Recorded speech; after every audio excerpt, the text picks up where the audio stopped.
Enquanto eu tava procurando assunto pra um vídeo agora pra março, aniversário do Snyder Cut, eu queria postar alguma coisa sobre a DC. E pesquisando aqui rápido, eu me deparei com esse vídeo falando sobre como fazer sexo com a Supergirl. O que aconteceria se um humano tentasse fazer sexo com a Supergirl? Eu não acredito no que eu ouvi. Não acredito no que eu ouvi, não pode ser verdade isso que eu escutei agora. E se ela se empolgar demais? Ela pode se empolgar no calor do momento. E aqui está o problema. Se ela perder o controle por apenas um segundo, ela pode literalmente esmagar o corpo do parceiro humano. Imagine a cena. Ossos quebrados, órgãos internos comprimidos. Não é exatamente o clímax que você esperava, certo? E pior ainda, nem sempre é só uma questão de perder o controle. Mesmo que ela esteja tentando ser cuidadosa, há algo que nem ela pode evitar completamente: as contrações involuntárias. Durante momentos íntimos, os músculos do corpo dela podem se contrair involuntariamente, sem que ela perceba ou consiga controlar. E quando falamos de alguém com super força, essas contrações seriam literalmente esmagadoras para um parceiro humano. Olha, eu não sei nem o que dizer sobre um negócio desse. A pessoa se ocupar em fazer um vídeo sobre como fazer sexo com a Supergirl. Olha a pauta que o cara arranja pra fazer vídeo. Inacreditável. A mente de certas pessoas funciona assim: nossa, uma fêmea, precisa acasalar. Imagina aí, o cara olhou pra essa mulher que é um ser alienígena voador, ultra poderoso, que pode esmagar concreto com um peteleco, solta rajada de fogo pelos olhos. Aí o cara olhou pra isso e a primeira coisa que o cara pensou é em transar com esse ser. Pelo amor de Deus, cara. É impressionante o grau de maldade que vocês têm. Olha, velho, tá de parabéns, viu, meu amigo? Você tá de parabéns pela sua pauta. Eu digo assim porque a Supergirl é meu personagem favorito da DC. E eu gosto da DC bem mais do que da Marvel. Pra vocês terem uma ideia, eu também tenho um projeto de refazimento do universo da DC, no qual eu tenho reeditado filmes e séries da DC, tentando fazer todas as produções se conectarem em uma única linha cronológica coesa. Um trabalho hercúleo que eu já venho conduzindo desde 2022 e que não tá nem a 25% de desenvolvimento ainda, de tão imenso que tá sendo. Até porque, além da DC ter série pra cacete, e só Arrow tem 8 temporadas de 22 episódios de 40 minutos cada um. E eu fiquei sem fôlego só de mencionar isso. Ainda tem um ponto de que eu, naturalmente, tô tendo que cortar e misturar diversas partes dessas produções para servir de retcons, a fim de fazer elas se encaixarem narrativamente. E como nenhuma delas foi feita pensada para estarem na mesma linha cronológica, haja retcon para encaixá-las todas, viu? Diga-se de passagem, como vocês sabem, que eu já mencionei isso em outros vídeos e postagens aqui no canal, eu gosto de inventar par romântico para os personagens dentro dos meus canos. E também eu sempre gosto de fazer isso aproveitando os personagens que já existem dentro da obra, né? E uma das subtramas mais inúteis que a série da Supergirl inventa é essa de fazer ela virar babá do filho da chefe dela. Eu imagino que o roteirista que elaborou isso aqui já devia estar exausto, ter gasto todo o estoque de ideias dele do dia, e aí, sem ter mais o que inventar, cansado e com toda a preguiça do mundo, ele pensou: nossa, vou criar um episódio hoje sobre a Supergirl cuidando de um menino e indo buscar ele na escola. Essa escola é muito boa. Eu fico surpresa de não terem ensinado vocês a falar ainda. Eu gostava muito da escola. Na verdade, aprender tudo sobre esse planeta, de onde eu também vim, e... não que eu fosse uma nerd nem nada assim, é que... Minha mãe disse que não tem problema em ser nerd. Ela disse que se você conseguir enfrentar os seus medos e se soltar, os nerds acabam ganhando no fim.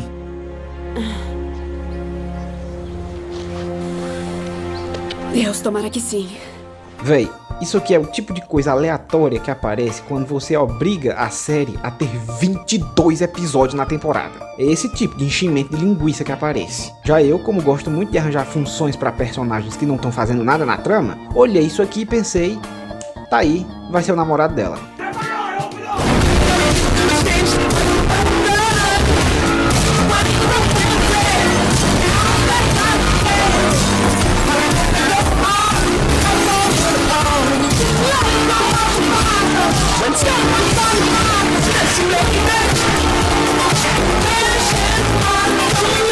Calma, que é depois que ele cresce, tá? Não precisa se escandalizar ainda.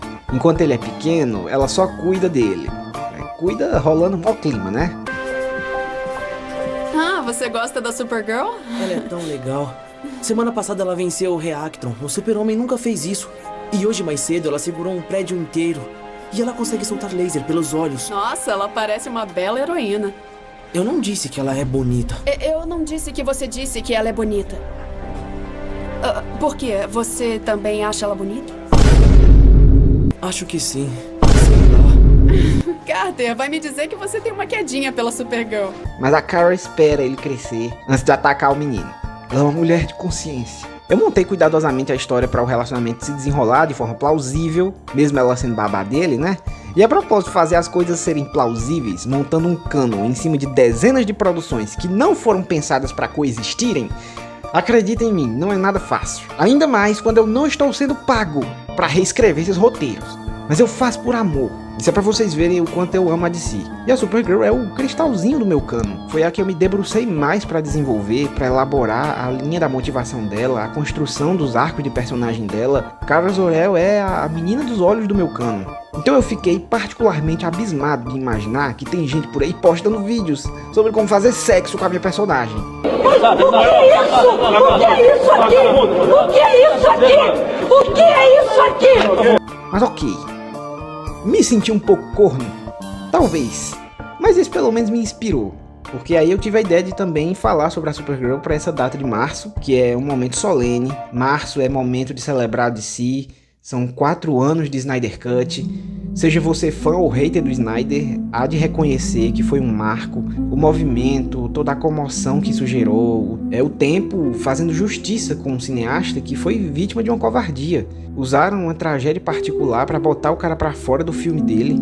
Acho que não tem nenhum nerd que não conheça esse lamentável caso em que a morte da filha do Zack Snyder foi usada pelo estúdio como desculpa para demiti-lo do próprio filme, expulsar ele do próprio projeto no meio do luto do cara, para ainda por cima lançarem no cinema uma versão toda adulterada e quebrada do filme que ele estava fazendo. O Batman desse filme, velho, não tem nada a ver com o outro. Parece que ele, sei lá, ele foi pra terapia, ele, sei lá, ele tomou remédio. Mano, o cara faz piada o tempo inteiro.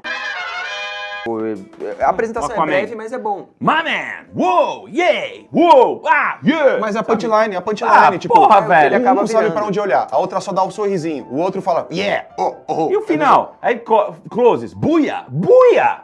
Que what the fuck? Que buia! Entendeu? Cyborg, buia! Right ain't over yet. Essa não é a DC que eu cresci lendo, que você lê. Pega um gibi hoje, não é a DC, velho. É estranho.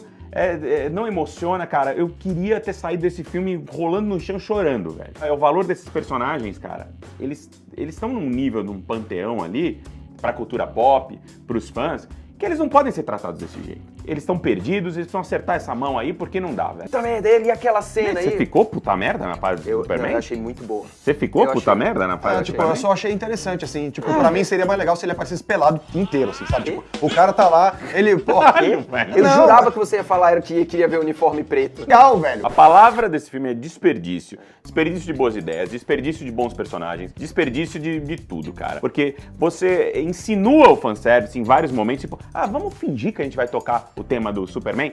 Toca a porra do tema, caralho! Exato. Toca o tema! Você vai deixar lá um negócio que todo mundo quer ouvir, e aí você corta. Sabe? Caralho, velho, fiquei puto com aquilo. Mostra o uniforme preto, velho, mostra qualquer coisa. Exato. Faz o Tipo, não tem, fanservice cara. direito, aproveita as ideias que estão estabelecidas nos quadrinhos. Tem a cena da luta, tudo é muito, muito legal. E aí depois vem uma punchline, vem uma piada no final, que não tem absolutamente nada a ver com esse universo. Mas, tem cara, nada a ver com esse universo. Esse é o filme que tem as punchlines mais erradas, assim. Porque, Não tem tipo, timing.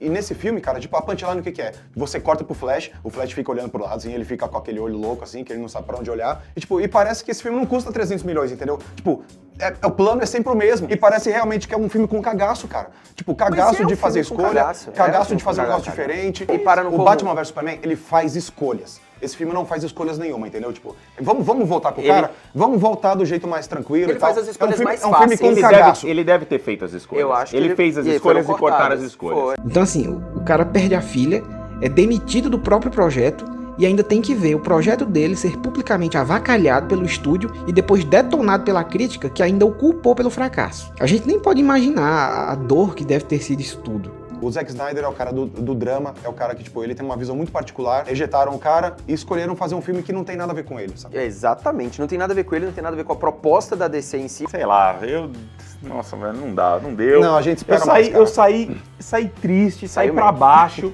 Saí Tava pra mal. baixo, velho. Saí pra baixo. Falei, caralho, mano, por que O que vocês fizeram com a minha liga, mano? Comics, DC, filme, Warner, pelo amor de Deus. Vocês têm um legado que ninguém tem.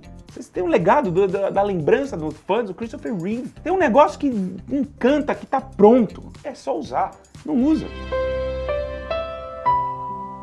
E aí, anos depois, vários anos depois de muita reclamação e lamentação, depois de um movimento nas redes sociais, depois de um clamor popular, finalmente ele teve a chance de voltar e terminar o projeto dele, entregar o filme dele, A Liga da Justiça de Zack Snyder. Sabe, seja você fã ou hater do Snyder, não dá pra negar que isso aqui foi a Copa do Mundo nerd. A galera falava, esquece isso, é passado, não dá nada, já era. Hoje é o dia do fã tirar a camisa e gritar, é Zack Snyder, vencemos, o fã da DC venceu, acabou, é nóis. Caraca. Pro fã do Zack Snyder, nada é impossível, a gente já passou por todo tipo de provação, a gente teve que defender Man of Steel, a gente teve que defender Batman e Superman, entendeu? A gente teve que defender Marta. Real, porque isso daí é uma das zoeiras que mais fazem, né? A Marta? Da Marta. Porra, adorei, cara, quando eu assisti a primeira vez. Cara, aqui tá aqui, velho. Minha camiseta aqui, Marta.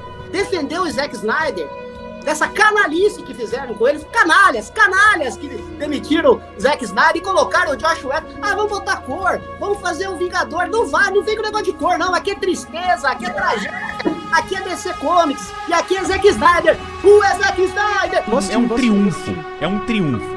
É porque eu não sei se eu gostei porque eu gosto do filme ou por causa dessa história, por causa da história, porque eu torço pelo cara, entendeu? Que eu falo, mano, Zack Snyder, caralho. Ele foi lá, ele venceu no final. O fã venceu. Porque quem fez a parada toda, quem voou o avião com a faixa, tipo, Snyder Cut em cima da Warner Bros. Lá em Los Angeles, quem juntou centenas de milhares de dólares pro fundo de apoio ao suicídio e tal, foram os fãs, cara. Tipo, foi uma parada que os fãs se juntaram. Os fãs fizeram acontecer. Os fãs infernizaram a corporação. E os fãs, no final, conseguiram que isso existisse. E isso é um treco que me emociona, tá ligado? Porque fala, cara, esse é o poder do fã. Eu me lembro do estardalhaço na época do anúncio, eu nem acreditei. Pra mim, o Snyder Cut era um sonho distante, um sonho impossível, assim. Nunca botei fé que esse filme ia sair um dia. Outros diziam até que esse filme nem existia, que era só uns rolos ali de filmagem perdido, jogado, e não tinha o que fazer com aquilo. Eu fiquei em choque quando apareceu o trailer anunciado. Quando apareceu o Darkseid, meu Deus, o Darkseid. Ver o Darkseid em live action. O Darkseid é outro dos personagens que eu mais gosto na DC por causa da mística dele, de ser a personificação do fim, o fim das coisas, o fim da existência. É isso que ele vocaliza quando fala lá da entropia, né? Que é uma medida de termodinâmica, né? Se você lembra da escola, a entropia é uma medida da termodinâmica. Na física, a entropia é o estado final de degradação da energia contida dentro de um sistema. Tipo o ralo da pia para onde a água escorre. O fluxo da energia escorre para a entropia. Ela é onde as coisas terminam. E esse conceito da física é usado aqui poeticamente na narrativa como alusão ao destino, né? O destino final. Tipo naquela franquia de terror que eu também gosto muito, que no Brasil ficou chamada de Premonição. Mas o título original dela é Final Destination, né? Que é destino final. E é bem essa a ideia lá. Você corre e no final o destino de ser pego pela morte é inescapável. É o destino final. Aqui na lore da DC, isso é filosoficamente aplicado ao universo como um todo. Trata-se do encerramento da própria existência. A entropia seria o fim cósmico do existir. Eu sou a entropia. Eu sou a morte.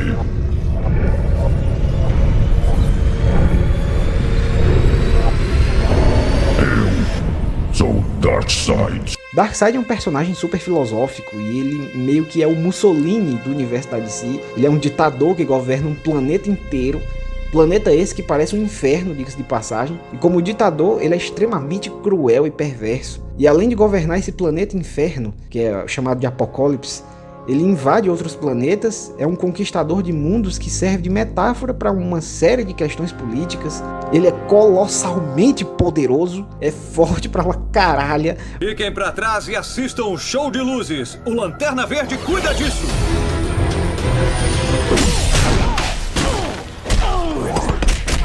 Caralho, cuzão!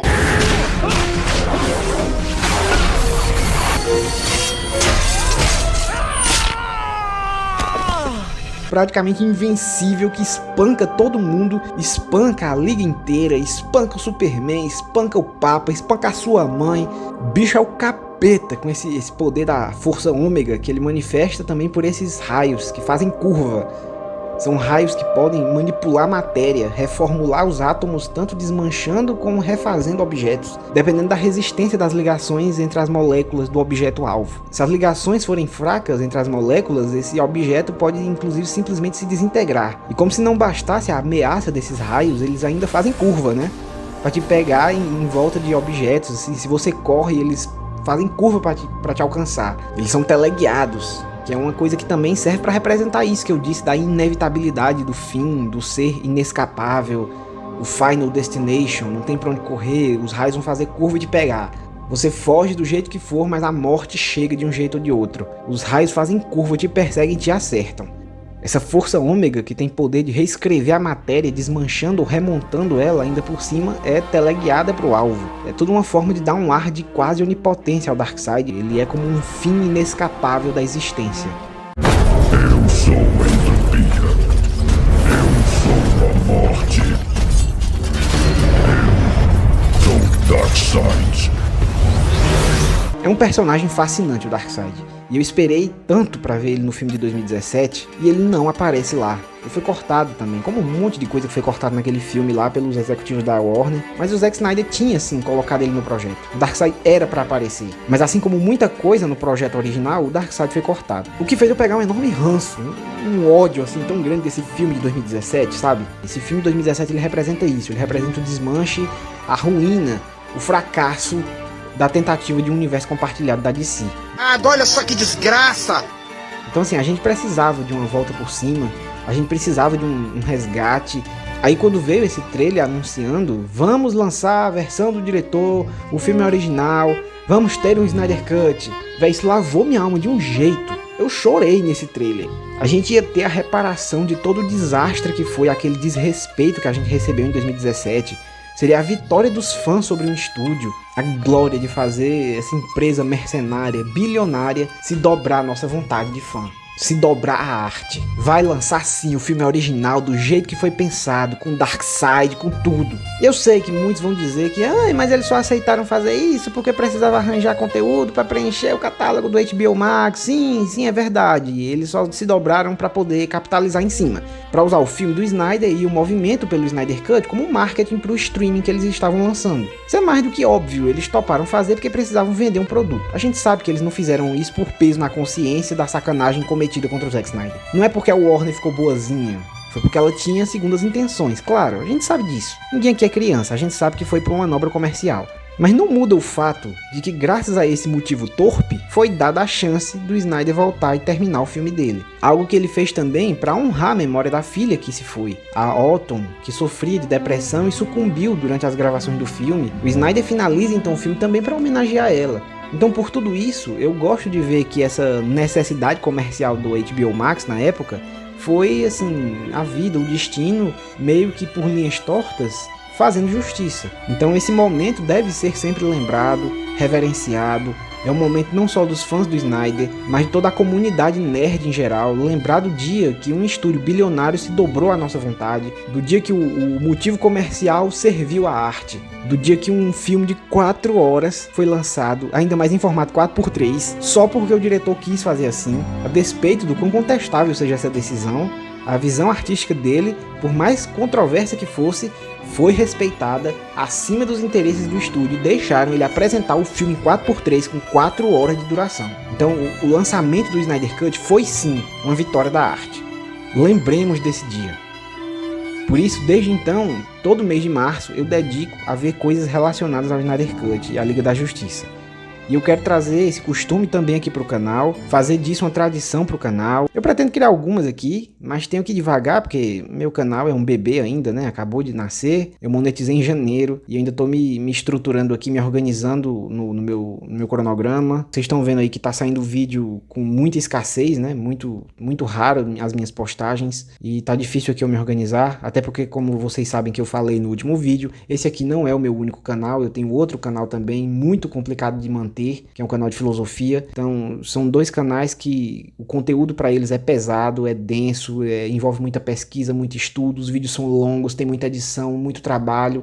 Leva mais de semanas para fazer cada vídeo. E são 2 canais, fora as minhas outras obrigações na minha vida pessoal, né? Enfim, eu sou só um. Mas aqui, voltando para a questão da tradição, né? Por causa do Snyder Cut, o mês de março, eu quero fazer essa aqui ser a nossa primeira tradição. No mês de março, a ordem aqui é, como diria o Gabriel, lá da Batcaverna, dá-lhe descer. Então, para celebrar 4 anos de Snyder Cut, hoje vamos falar do meu personagem favorito da DC, vamos falar da Supergirl. Mas não sobre como transar com ela, né?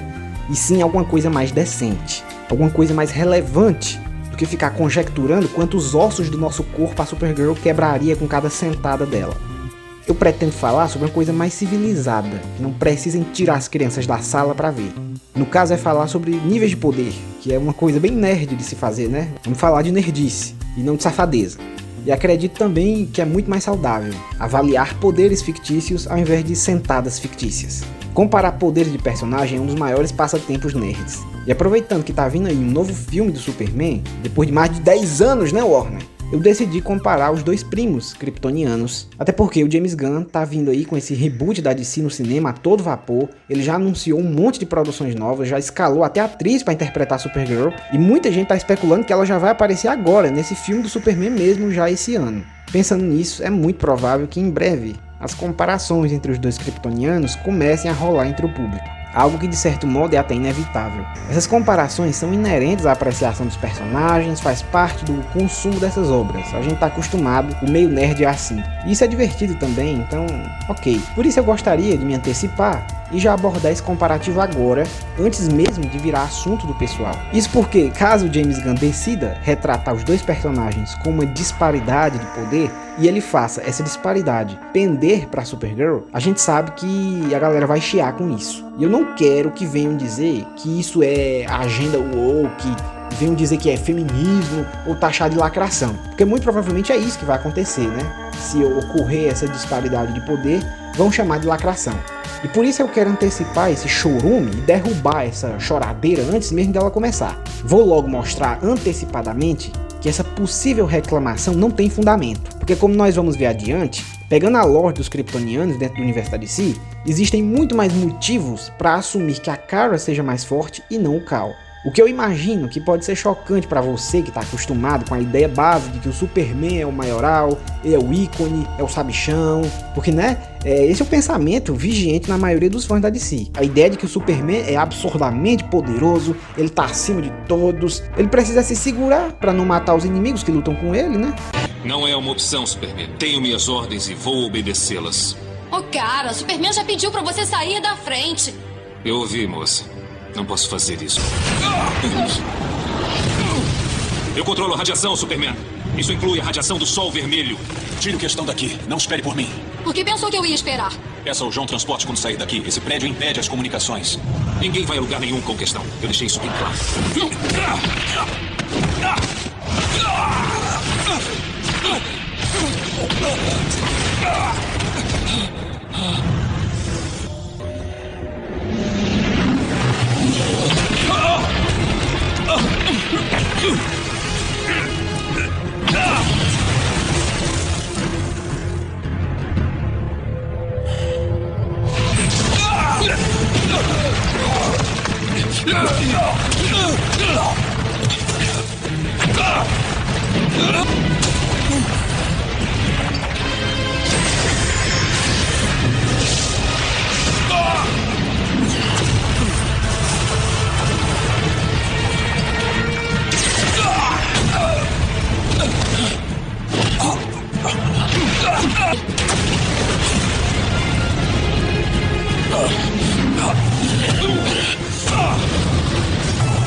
Já estou farto das suas rajadas de energia.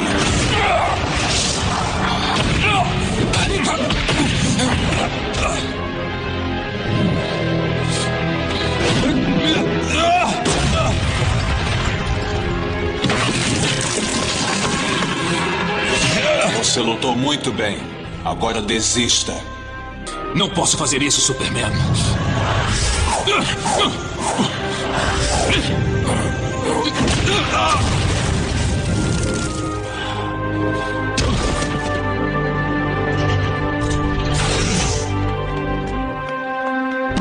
Não toque nele. É da Liga da Justiça. É claro que a Supergirl fica abaixo, não tem nem comparação, certo? Superman é supremo, é incomparável, a Supergirl não chega nem aos pés. Pois é, a esse pensamento eu vim aqui dizer... Um momento, amigo. Vamos começar dando uma olhada na fonte dessa ideia. De onde vem essa mentalidade de que o Superman é muito mais forte e não tem nem discussão? O pessoal que defende de forma até intransigente a superioridade do Kal-El faz isso baseado no número de feitos grandiosos que ele tem nas diversas edições de quadrinhos. Quando a gente pega as HQs, o Superman sobra em currículo, em número de feitos e na grandeza desses feitos dentro das histórias. Temos edições em que ele faz coisas absurdas. Eu acho que nem precisa eu me dar o trabalho aqui de enumerar esses dados, porque vocês devem estar careca de saber sobre eles. Especialmente vocês que defendem categoricamente a superioridade do Kal em relação a Kara, devem saber decorado os feitos de força e resistência do Kal, coisas que a Kara não tem nem perto no currículo dela. Então, para agilizar e a gente não ficar chovendo no molhado, vamos passar essa página, porque a questão é que, em relação a esses dados, o que a maioria das pessoas não se dá conta é o motivo pelo qual eles existem. É o motivo por qual esses feitos do Superman existem. O Superman é um personagem com quase 100 anos de existência. Não só a Supergirl, mas nenhum outro super-herói se compara ao currículo dele. Superman praticamente criou o conceito do super-herói na cultura. Vocês têm noção de quantos roteiristas já fizeram histórias para ele? Superman é talvez o maior personagem de quadrinhos do mundo. Dezenas de escritores já elaboraram coisas grandiosas para ele fazer. O Superman é muito mais popular. É óbvio que ele vai ter um currículo colossal de grandes feitos e nenhum personagem vai poder se comparar nesse quesito. Mas os feitos do Superman se devem somente a isso, a sua popularidade e importância cultural. Coisas que naturalmente vão fazer ele ter um enorme protagonismo no universo de si. E com isso vem o fato dos roteiristas o favorecerem e o enaltecerem. Essas histórias em que o Superman tem feitos absurdos são fruto da imensa popularidade e protagonismo recebido pela sua importância cultural. Esses feitos não são o verdadeiro parâmetro do quão poderoso ele é efetivamente enquanto personagem dentro do seu universo. Isso aqui apenas serve para refletir o quanto os escritores bajularam e enalteceram o Superman ao longo das décadas. O que também não estou dizendo que está errado. Como eu disse, o Superman é extremamente importante, a importância cultural dele, o ícone que ele é para a arte, na cultura do mundo inteiro. Para se ter uma ideia, quando saiu a HQ sobre a morte dele, foi um evento mundial. Chegou a passar nos telejornais como se fosse um fato da nossa vida real. Gente que não era fã de quadrinhos fez fila para comprar a edição da HQ em que ele seria morto, como se isso fosse um item raro de coleção. Era algo inédito ali. Foi feita uma enorme cobertura midiática em rádio e televisão da época. Isso inclusive faz a gente perceber como hoje em dia a maioria das pessoas não tem noção da importância cultural do Superman. Quantos personagens aí criam uma comoção dessa na vida real quando saiu uma história que ele morreu? Superman transcende o universo de si, ele transcende os quadrinhos, é um ícone mundial da arte como um todo.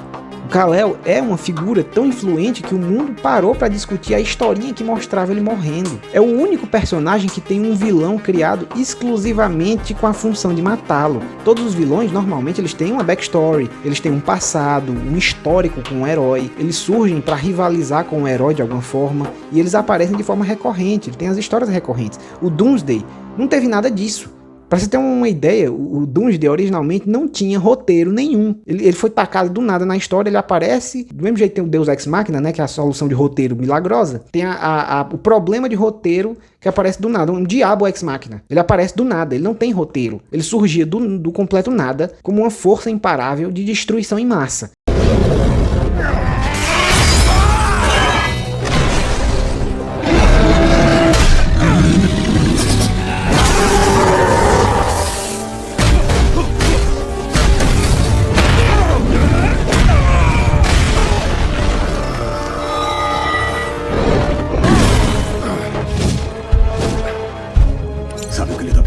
Não tem pensamentos reais. É só agressão. É só pela luta. Uma máquina mortífera.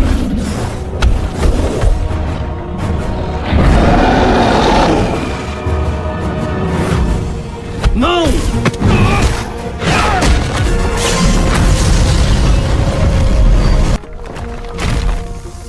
Cadê aquela monstruosidade? Sul, indo para Metrópolis. Precisamos de você, Clark.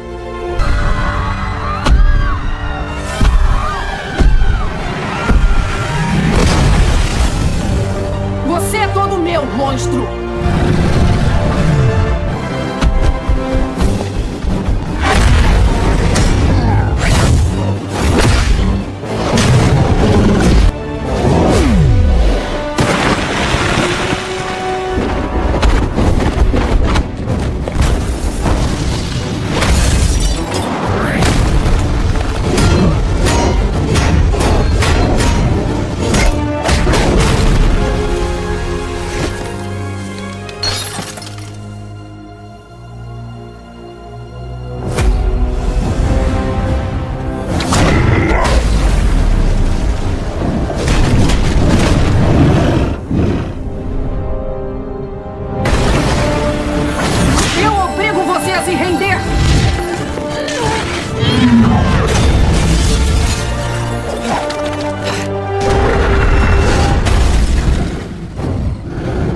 Pode resistir ao laço, criatura burra. Mas por era, você cairá!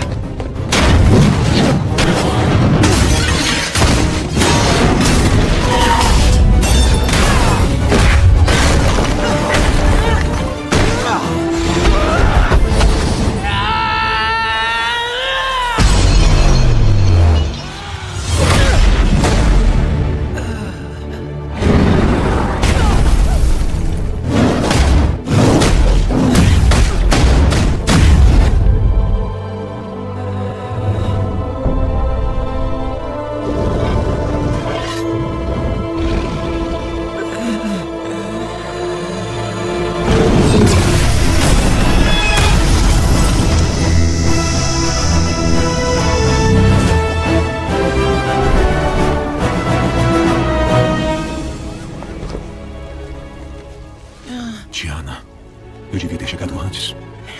Não foi culpa sua. Espera aqui, tá bom?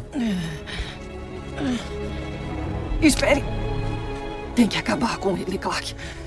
Não se segure. Ou ele vai matar todos nós. A lore de que ele seria, na verdade, um experimento kryptoniano de centenas de milênios atrás e que foi feito à base de reconstrução de tecidos para resistir a dano e assim ficar se regenerando consecutivamente várias vezes ao longo de múltiplos danos. Ele se recupera, ele sofre o dano, se recupera, sofre o dano, se recupera e assim ir criando cada vez mais uma couraça, uma carapaça cada vez mais dura ao longo dos milênios. Essa história toda de que foi assim que ele se tornou esse ser indestrutível e sem alma, tudo isso foram conceitos posteriores, criados assim muito depois. Originalmente o personagem do Doomsday foi criado só para justificar matar o Superman. Ele não tinha história na primeira edição que ele aparece. Então assim, a gente precisa aprender a separar o que é lore do que é apenas efeito cultural. Uma coisa é o conjunto objetivo de regras e elementos literários estabelecidos dentro daquele universo fictício, e outra coisa é apenas a bajulação cultural acerca de um ícone. O currículo inchado e extravagante de feitos do Superman nos quadrinhos não é definidor do quão poderoso ele é dentro da lore da DC. Quando a gente vai falar especificamente de lore, você vai ver que o buraco é bem mais embaixo. Por exemplo, o Senhor Destino, que é um mago ultra poderoso que age sob o desígnio de Nabu, uma entidade cósmica que está ligada às origens da formulação do próprio universo.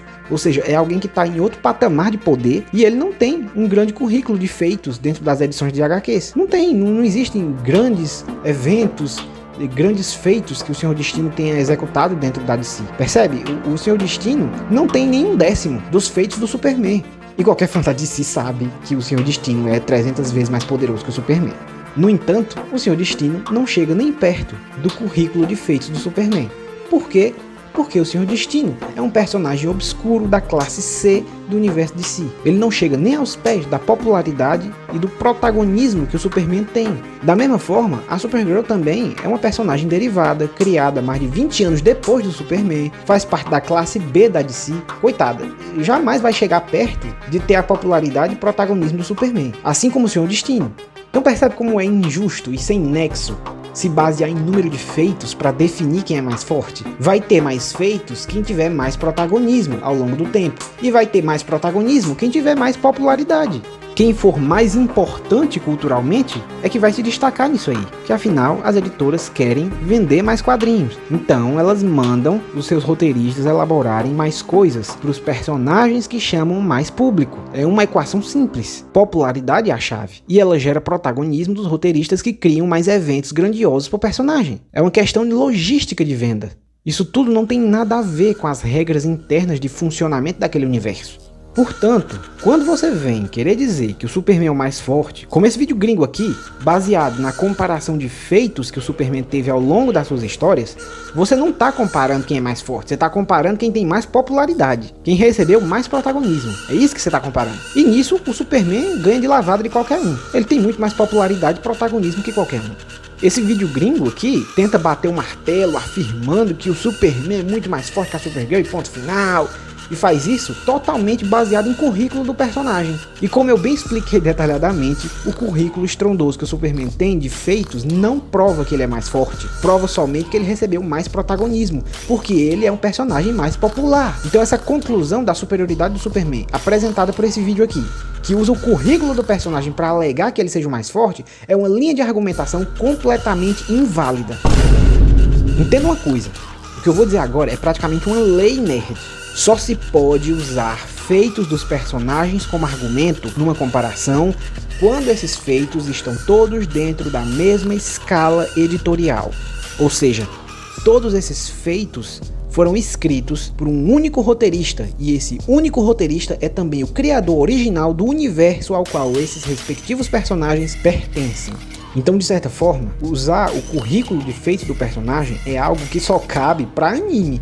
Porque só nos animes que todos os personagens de um universo foram elaborados pelo mesmo escritor e todos os feitos que esses personagens têm ali dentro também foram definidos pelo mesmo escritor.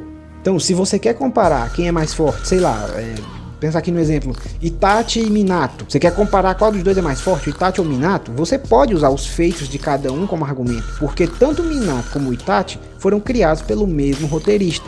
E tudo que o Itachi faz e tudo que o Minato faz dentro da trama também foi definido e elaborado pelo mesmo roteirista. Então o currículo do Itachi e o currículo do Minato podem ser usados como argumento numa comparação, porque os dois estão dentro da mesma escala editorial. Então muito bem, entendendo isso, eu te pergunto, podemos dizer que o currículo do Superman e da Supergirl estão na mesma escala editorial? Obviamente que não. Eles não foram criados pelo mesmo escritor e muito menos os feitos do currículo de cada um foram elaborados pelo mesmo roteirista. Pelo contrário, cada feito do Superman, esses que vocês citam, cada um desses feitos do Superman veio de um roteirista diferente. Cada uma dessas edições de HQ que o Superman faz esses absurdos, cada uma delas veio de um escritor diferente. Então, entendido tudo isso, a gente derruba totalmente esse pensamento de que o Superman é mais forte porque tem história dele segurando o buraco negro, estourando o multiverso com um espirro. Essa linha de argumentação que afirma que o Superman é mais forte que a Supergirl, baseado em feitos do currículo dos personagens, é uma argumentação completamente inválida. Quando a gente quiser comparar personagens que não estão dentro da mesma escala editorial, para essa comparação ficar justa e coerente, a gente precisa descartar os feitos e as tramas das edições particulares e se ater exclusivamente à lore pura, na qual os personagens estão imersos. A lore do universo DC é que deve definir os parâmetros. E aí, indo para a lore pura, o que é que nós temos? Vamos lá. Segundo a lore da DC, os poderes kryptonianos vêm da mesma fonte, que é a capacidade das células da raça deles absorver radiação solar. Então, sendo da mesma raça, o Kal e a Kara têm basicamente os mesmos poderes. Se o Superman já foi retratado destruindo uma realidade com um soco, arrastando planetas ou aguentando no peito uma supernova explodindo, não há nenhuma razão para considerar que a Supergirl não poderia ser igualmente retratada fazendo a mesma coisa, fazendo essas mesmas coisas aí. Ela poderia muito bem ser retratada em alguma edição, alguém criar alguma edição de HQ mostrando ela fazendo essas mesmas coisas. Pela lore pura, desconsiderando protagonismo, a Kara deve poder fazer tudo isso aí que a gente já viu o Kal fazendo nas suas edições. Não existe nenhum motivo lógico para imaginar que a Supergirl não seja capaz de realizar exatamente essas mesmas coisas absurdas que os roteiristas já colocaram o Superman fazendo. A Kara só nunca foi colocada nessas situações porque ela não é tão popular e não recebeu o mesmo destaque e protagonismo que o Superman ao longo das décadas. Então ela, enquanto personagem, nunca foi explorada a esse nível pelos escritores. Mas pela lógica da lore, é pra Supergirl conseguir sim fazer essas mesmas coisas absurdas se o roteiro colocasse ela também nessa mesma posição em que o Superman foi colocado nessas edições. E dentro do aspecto da lore, né, analisando lore pura, vamos lá, continuando. O aspecto da lore tem outro argumento muito usado pelos que dizem que o Superman é superior, que é a questão do quanto o Superman no seu cotidiano como herói age sempre se segurando. Ele é tão forte, que o mundo todo parece feito de papelão para ele, né? Ele sempre se segura. Ele tá sempre se contendo para não sair destruindo tudo. Ele sairia destruindo tudo se ele se soltar, porque quando ele se solta,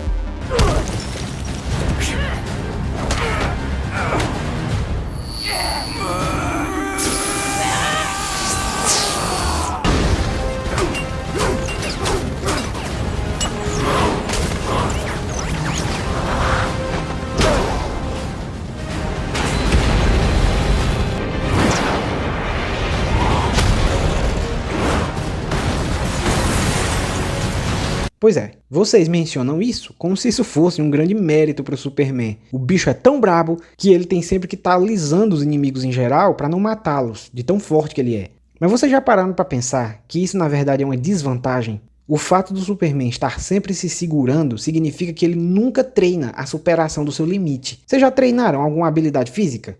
Seja artes marciais ou musculação. Quem já lutou ou treinou alguma coisa sabe disso. Quando é que a gente melhora a habilidade e fica mais forte? Exatamente quando a gente força o limite. É quando a gente dá o máximo, chega no limite do que a gente consegue e aí a gente força um pouquinho, se desgasta um pouco mais, pressiona um pouco mais, além do limite do que a gente está conseguindo e vai além do nosso fôlego, vai um pouquinho além ali do limite, vai além da força máxima do nosso golpe. É aí que o corpo tem ali o espasmo para evoluir, para desenvolver.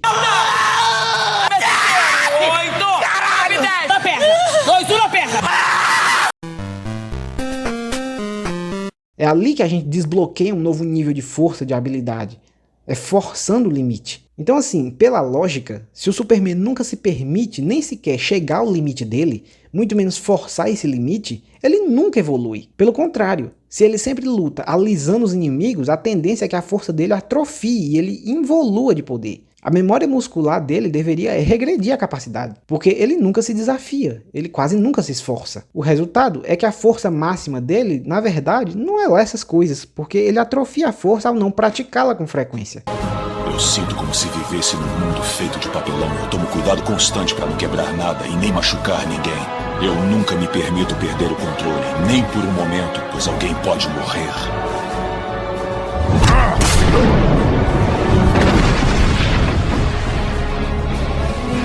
Mas você aguenta, não aguenta, Darkseid? O que temos aqui é uma rara oportunidade de eu finalmente me soltar e mostrar a você a verdadeira extensão da minha força!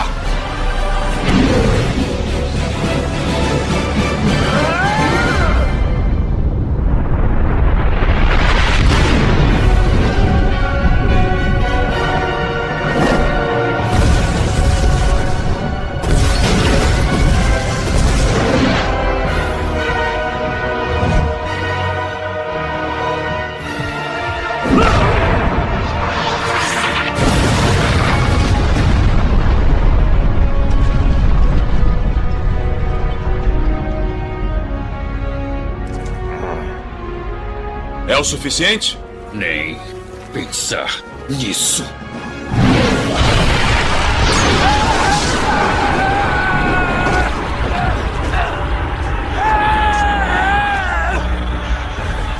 Bateu uma salva de palma aqui pro profissional. Chama-se matriz da agonia. Estímulo neural direto nos receptores de dor. Todos eles. Imagine a pior dor que já sentiu na vida, vezes 1000. Agora imagine essa dor contínua, eterna. Um lapso, meu. Você não precisa imaginar. Essa cena aqui é muito engraçada. O Superman ameaçando, boladão. Agora eu vou fazer acontecer, vou botar pra fora o meu poder máximo. Vou mostrar o limite da minha força. Vou esbagaçar você, Darkseid. 10 segundos depois ele tá no chão, todo fodido. Darkseid é Darkseid, né, velho? Quando o Darkseid tá em cena, não tem pra Superman.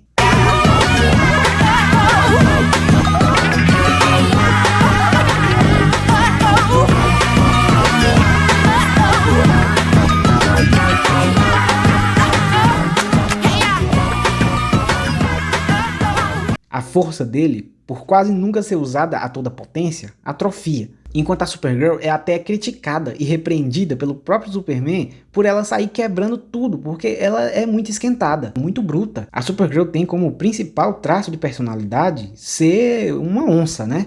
Ela é uma menina revoltada pelo trauma de ter visto sua cidade e sua casa serem destruídas, ver sua família morrer na sua frente. Ela perdeu tudo, então se tornou amarga, arisca, zangada. Ela não tem filtro. Suporto o pai da Lucy. Eu também não suporto ele. Eu odeio que ele se intrometa no nosso relacionamento. E eu não estou também atrasando a Lucy. Eu não suporto como a Cat me trata. E eu simplesmente não suporto o jeito como ele fala do seu primo. E eu odeio que a Alex não saiba o que aconteceu com o pai dela. E eu odeio que eu nunca vou ter uma vida normal.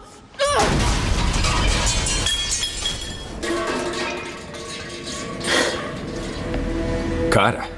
Entrou na frente dela, ela passa por cima mesmo, ela arregaça no cacete quem aparecer. É inclusive por causa dessa personalidade de mulher bruta e zangada dela que ela é minha personagem favorita.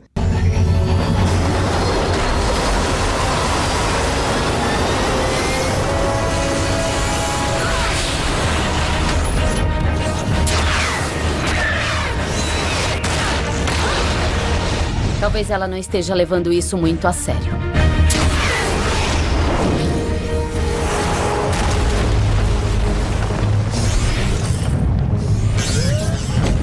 Alvo não detectado.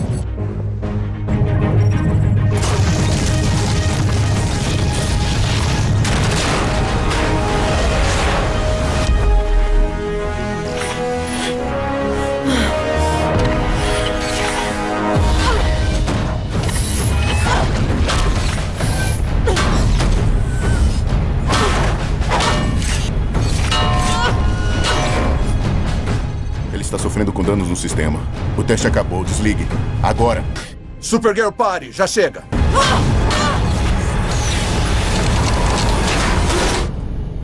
Ela é zangada. Eu amo isso nela. A mulher é brava, velho. Ela peita o Darkseid como se não fosse nada. Darkseid!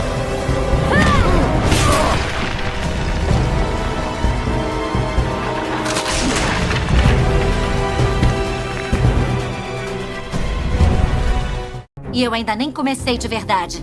Teria sido uma vida gloriosa para você, capitã da minha guarda de honra. Em vez disso, meus raios ômega vão reduzir você a cinzas. Então capricha na mira. Então assim, ela tá sempre dando tudo de si. Ela não retém sua força, ela bota pra fora com tudo. Ela se esforça, ela explode mesmo. Isso significa que ela tá sempre forçando os limites. Pela lógica, isso deveria esticar ainda mais o quanto a musculatura dela absorve radiação e só intensificar ainda mais os poderes dela. Mas aí, como se não bastasse, além dessa questão, tem o fato mais decisivo de todos e que quase ninguém lembra, que é o fato de que o Kal-El cresceu desde bebê já na Terra, na atmosfera e condições mais aconchegantes, né, que é a atmosfera da Terra. Então a estrutura física dele se formou sob condições mais amenas, enquanto a Kara Zor-El só veio para a Terra depois de adolescente. Então a fisiologia dela já tinha amadurecido sob condições muito mais rígidas, porque já tinha formado quase toda a sua estrutura física debaixo da gravidade mais pesada de Krypton. Logo, os ossos dela ficaram muito mais densos, a musculatura dela é muito mais densa por natureza, antes mesmo de ela começar a receber radiação do Sol na Terra. Isso da Kara ter crescido em Krypton e só vir para a Terra adolescente é um fator decisivo. Toda a fisiologia dela se desenvolveu debaixo de uma atmosfera e força gravitacional mais pesada. Tecnicamente, é como se o Kal fosse meio que o Nutella aqui, se comparado a ela nesse sentido, porque o Kal é literalmente a definição de criado a leite copeira. A maior prova do quanto o ambiente fisiológico primário faz diferença é que quando o General Zod e a tropa dele chegaram na Terra, eles já eram adultos, então eles têm uma densidade óssea e muscular tremendamente superior à do Kal, que cresceu debaixo da gravidade fraca da Terra. Aí o resultado, os kryptonianos que chegaram depois, mesmo tendo absorvido somente um pouquinho, radiação solar, somente por alguns dias, já foi o suficiente para fazer em frente ao Kal, que estava absorvendo radiação do Sol durante 30 anos. O Zod foi um desafio gigantesco para o Superman, mesmo tendo uma diferença enorme na quantidade de radiação que eles tinham. Só a densidade muscular natural em função da gravidade de Krypton já fez o Zod ser tão forte quanto o Superman de imediato. Vejam que esses outros kryptonianos que chegam depois, eles tinham absorvido tão pouca radiação que eles ainda nem tinham chegado a expandir os sentidos ainda. O Zod começa a expandir os sentidos depois. Ele começa depois a ter a questão dos sentidos aguçados, ele começa a escutar mais longe. Depois dele já tá dias aqui absorvendo. Então assim, ele tinha muito pouca radiação solar aqui. E ele já era um desafio à altura para o Superman. Vejam, o Zod já estava sendo um enorme desafio para o Superman antes mesmo de ele ter absorvido radiação suficiente para poder emitir campo gravitacional.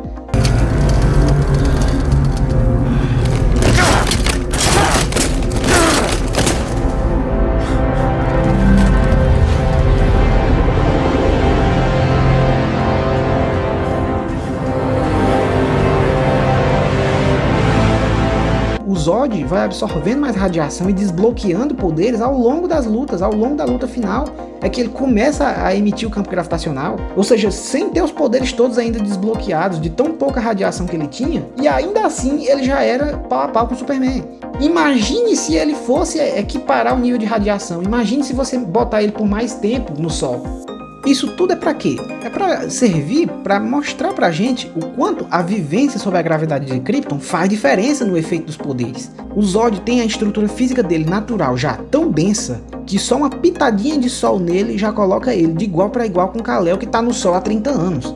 Pelo mesmo raciocínio que justifica esse embate do Kal com o Zod, é o que justifica que a Kara precisa ser mais forte que o Kal também, para que haja coerência narrativa. Se a Kara viveu 16 anos sobre a gravidade de Krypton antes de começar a receber radiação do Sol, toda a estrutura muscular e óssea dela é para ser muito mais densa que a do Kal. Vejam que pela lógica, nós temos todos os motivos do mundo para considerar que a Supergirl aqui é muito mais forte que o Superman. Não só a Supergirl, como todos os demais kryptonianos. Pela lógica, o Kal-El é para ser o kryptoniano mais fraco. Quando a gente vai para a lore, o Superman é para ser o mais fraco da raça dele. Ele é para ser muito mais fraco, e o fato dele estar há 30 anos no Sol é o que equilibra e coloca ele um pouco mais no nível dos outros. Mas como se não bastasse tudo isso, ainda tem o argumento final, que é a experiência. Muitos ainda gostam de usar esse ponto para dizer que o Superman, na nossa análise, deve terminar sendo o superior à Supergirl porque ele tem 30 anos, já a Supergirl ainda é jovem, né? Ele dominaria os efeitos da radiação no corpo melhor do que ela por ter mais experiência. Sobre essa questão da experiência, eu também não vejo sentido nenhum em considerar o Superman mais experiente. Porque vamos lá, ele passou a vida inteira sendo induzido a conter os poderes. Tudo que ele fazia era ajudar seus pais na fazenda. Quando os poderes começaram a surgir, ele ficou segurando, ele ficou contendo, ele reprimia o poder. Como ele disse, se ele se soltar, ele destrói tudo. Então ele estava desde pequeno sendo educado ali na mente dele para ir contendo, para ir reprimindo, para ir reduzindo. É dito que ele aprendeu algumas técnicas de meditação de monges kryptonianos lá nos arquivos da Fortaleza da Solidão. Mas nada demais. Em questão de luta, isso não chega a fazer muita diferença. Ele deve ter aprendido a lutar mais por instinto, na hora da necessidade. O instinto ali, muito mais do que por treinamento. Ele até aparenta saber, né, um básico de boxe. Parece ser um boxeador ali até bom. Mas assim, não vai muito além disso. Até porque geralmente ninguém aguenta mais do que o primeiro soco dele, né? No segundo soco que ele desse, a pessoa já iria ganhar de brinde uma passagem só de ida para jogar no Vasco. É muito difícil um adversário que sobreviva a uma trocação franca com um kryptoniano. Por isso, o Kal se vira bem só com esse basicão de boxe que ele sabe. Inclusive, nem faria sentido que ele quisesse ser nenhum especialista em luta, já que ele evita lutas, por ser extremamente pacifista e evitar conflito. Faz sentido que realmente ele não manje muito de combate, afinal ele nunca foi um guerreiro. Enquanto a sua prima foi treinada em Temícera, preparada para a guerra pela Diana e pela Hipólita.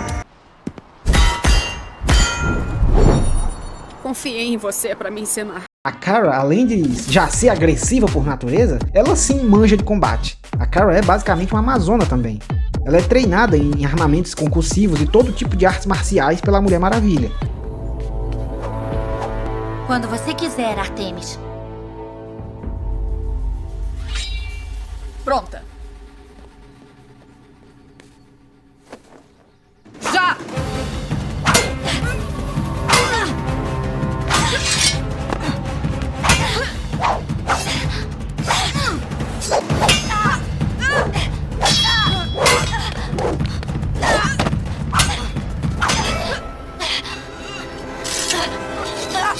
Agora estudante se torna mestre. Não tenha tanta certeza disso, Kara. Você não pode me conter. Começou.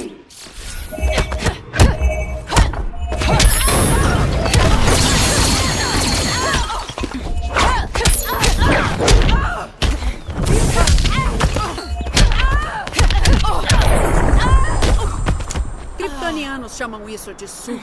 A Kara é de fato uma guerreira habilidosa e preparada. Então como assim o Cal tem mais experiência? Mais experiente da onde? De novo, é um argumento sem fundamento. De onde que vocês tiram que ele é mais experiente? Só se ele for mais experiente em cuidar de vaca. A Supergirl é uma guerreira amazona treinada pela Mulher Maravilha, enquanto o Superman é um fazendeiro. Pelo amor de Deus, a Kara é que é muito mais experiente que o Cal, e não o contrário. Então assim, quando a gente para analisar a lore do universo de si, tudo aponta para a conclusão é de que a Supergirl é que deve ser muito mais forte que o Superman. A Kara tem a fisiologia do corpo mais robusta por ter crescido debaixo da atmosfera de Krypton. Ela tem os ossos e musculatura mais densa por ter crescido na gravidade mais pesada de Krypton. Ela é muito mais alien nesse sentido, enquanto o Superman é mais terráqueo. Não tem o mesmo desenvolvimento físico dela, porque cresceu sob a atmosfera amena e gravidade mais leve da Terra. A Kara evolui mais os poderes por usar eles mais sem ressalvas, enquanto o Cal fica se contendo e atrofiando os poderes. E a Kara é uma amazona treinada para guerra, enquanto o Cal é um fazendeiro. Portanto, se o James Gunn decidir apresentar a Supergirl como mais forte que o Superman, isso não terá nada de lacração. James Gunn vai estar simplesmente seguindo a lógica. E ele nem será o primeiro. Isso é especulado dentro da própria obra. A gente tem citações do Batman comentando com o Clark que é provável que a Supergirl seja mais forte que o Superman. Sabe os exames que estava fazendo? A estrutura celular dela é um tom mais denso que o seu. Ela metaboliza melhor a luz do sol. Pode ser da idade, pode ser outra coisa. Mas, em suma, ela pode ser mais poderosa do que você e isso me preocupa. O Darkseid reconhece que a Supergirl é mais ameaça para ele do que o Superman. O Darkseid fala do quanto a Supergirl tem potencial de ser a criatura mais potente do universo. Ele respeita mais ela do que o Superman. E o Darkseid é praticamente o ser mais poderoso que existe na linha base da DC. A força ômega que ele carrega tem ligação com a parede da fonte, de onde vem a origem da própria criação do universo. E esse desgraçado deu mais moral pra Kara do que pro Cal. Isso deve significar alguma coisa.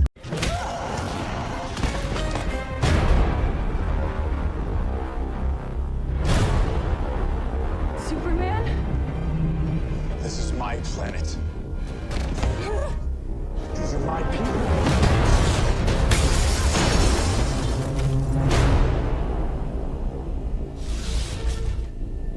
And I will not let you harm them.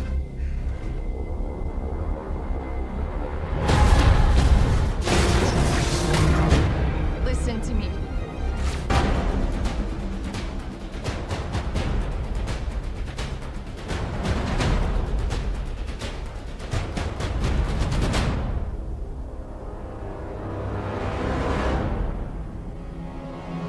I'll stop you forever.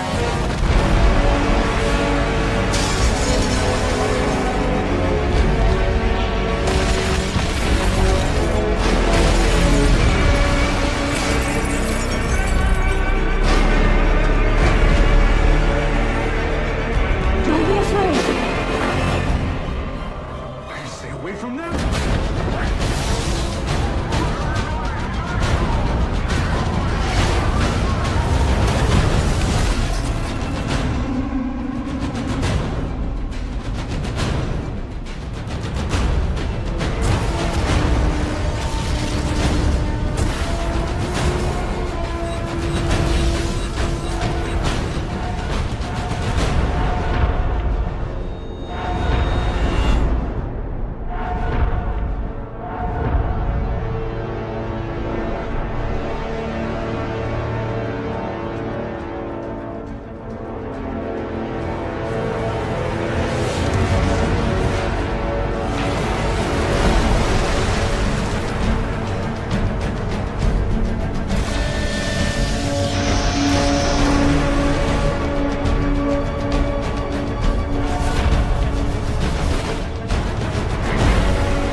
No próprio jogo de luta da DC, o Injustice, dá inúmeras pistas dessa superioridade da Kara.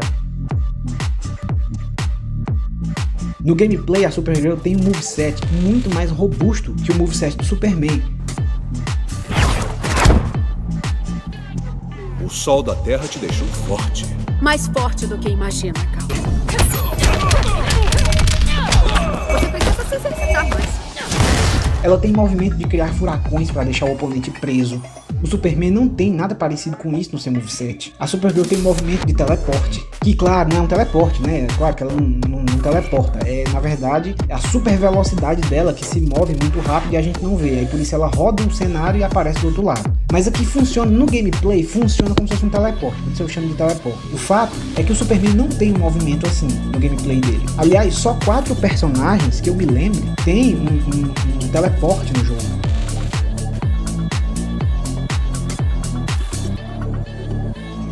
Os personagens que tem teleporte no jogo é o Darkseid, claro,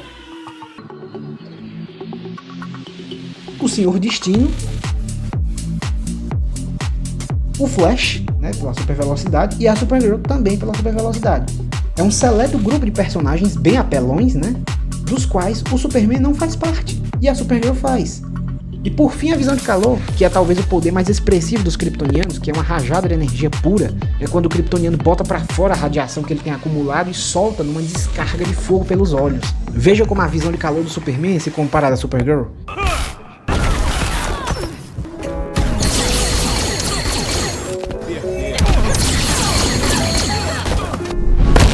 Como pode me questionar? Eu ainda sou sua prima mais velha.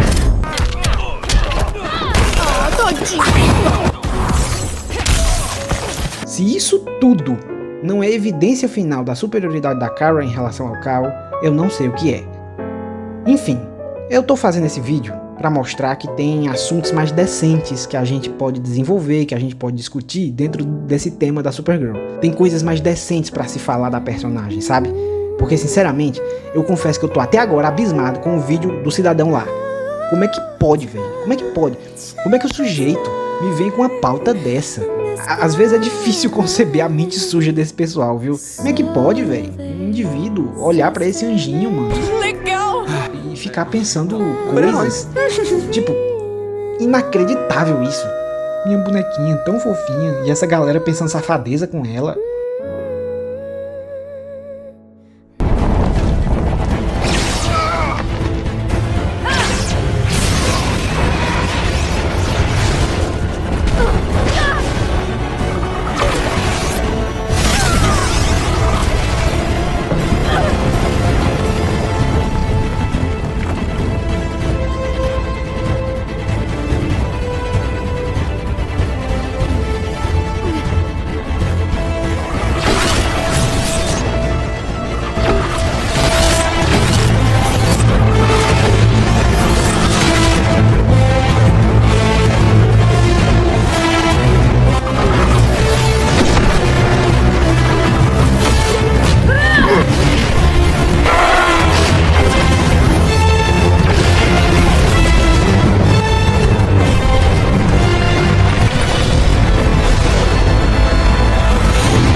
Se ela visse esse vídeo do pessoal conjecturando como é que vão fazer sexo com ela, provavelmente ela iria pulverizar quem fez esse vídeo. Aí, olha só, Gus.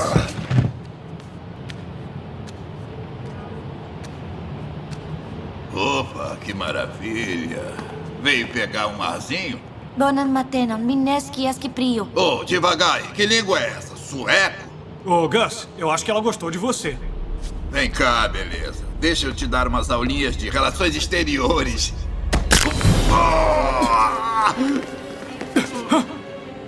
Olha aqui, moça. O Gus pode ser um safado, mas você não devia ter... Dona, eu não tenho nada a ver com eles. Toma, leva. É tudo que eu tenho, eu juro. Aliás, pra piorar, depois eu descobri que esse vídeo é uma cópia de vídeos gringos. Tem alguns até que são com a própria Supergirl, através de uma voz de IA, né? Narrando como seria a trepada. Da qual, inclusive, esse vídeo aqui pega o texto. Ele pegou o texto desse outro vídeo. Nesse vídeo aqui brasileiro, o cara basicamente lê os trechos dessa IA narrando as possibilidades e os perigos de todas as formas possíveis da Supergirl acidentalmente matar o namorado enquanto transa com ele. Isso, pelo que eu vi, é parte de uma trend. Se jogar no YouTube sexo com a Supergirl, vai aparecer uma lista de vídeos na mesma vibe. Não só imaginando sexo com ela, como imaginando ela transando com outros personagens. Eu fiquei traumatizado quando eu vi isso aqui, porque, assim, sinceramente, viu? Vão pra igreja, velho. Olha aí, a Kara é uma moça pura, viu? Igual as da igreja, tá? Kara é virgem. Pelo menos na frente, né? Já que dizem, né? Dizem, eu não sei. É o que dizem. Que as moças da igreja são tipo a Iracema da novela. Ele seduziu a noiva, Iracema? A mim não seduzia. Eu sei tomar cuidado. Oxi. Cuidado como? Iracema, tu faz coisas? Faço. Mas não faço nada que tire minha honra. Qual é o teu segredo, Iracema? Eu faço por trás. O que importa é continuar virgem.